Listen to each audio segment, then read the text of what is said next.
এদিকে ভোটার হতে নির্বাচন কমিশনে যাবেন বিএনপির ভারপ্রাপ্ত চেয়ারম্যান তারেক রহমান। ইসিতে আছেন সহকর্মী ফারজানা আক্তার, যুক্ত হচ্ছে তার সাথে। ফারজানা, তারেক রহমানের ভোটার হওয়া নিয়ে ইসির প্রস্তুতি কেমন দেখছেন?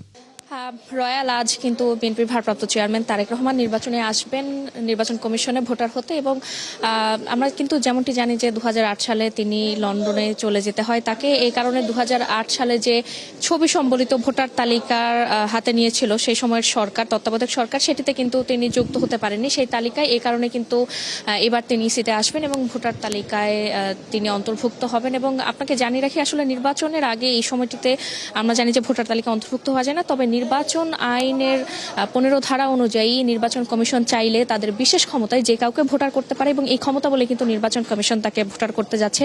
এবং তিনি কোন আসন থেকে ভোটার হবেন সেটি কিন্তু আমরা এখন পর্যন্ত জানতে পারিনি, নির্বাচন কমিশন থেকে সেটি এখন স্পষ্ট করে বলতে পারিনি। এবং আপনি যেমনটি বলছিলেন যে নির্বাচন কমিশনের প্রস্তুতি, আমরা কিন্তু দেখছি নির্বাচন কমিশন আসলে আজকে বিশেষ নিরাপত্তা বলয় দিয়ে এটি ঘিরে রেখেছে নির্বাচন কমিশনকে।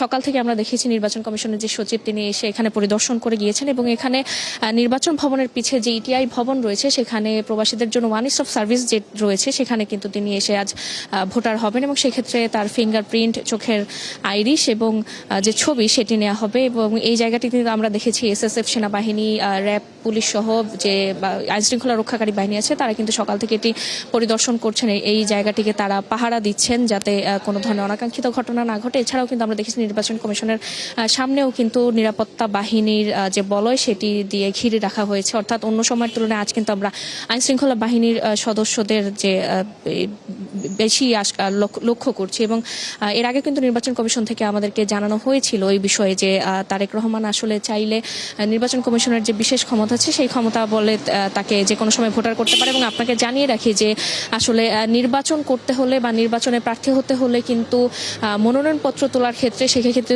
কিন্তু নিজের ভোটার নম্বর লাগে। এক্ষেত্রে আমরা জানি যে আগামী 2 দিনের মধ্যে মনোনয়নপত্র জমা দিতে হবে। সেক্ষেত্রে বিএনপির ভারপ্রাপ্ত চেয়ারম্যান তারেক রহমান আজ ভোটার হলে তিনি মনোনয়ন ফর্ম তুলে কিন্তু আসলে প্রার্থী হতে পারবেন। রয়্যাল ফারজানা আক্তার, আপনি খবর রাখতে থাকুন। দর্শক, আমাদের সাথে নির্বাচন কমিশনের সামনে থেকে যুক্ত ছিলেন সহকর্মী ফারজানা আক্তার। জানছিলাম ভোটার হতে নির্বাচন কমিশনে যাবেন বিএনপির ভারপ্রাপ্ত চেয়ারম্যান তারেক রহমান, সে বিষয়ে নির্বাচন কমিশনের যে প্রস্তুতি সে বিষয়ে আমরা বিস্তারিত জানছিলাম।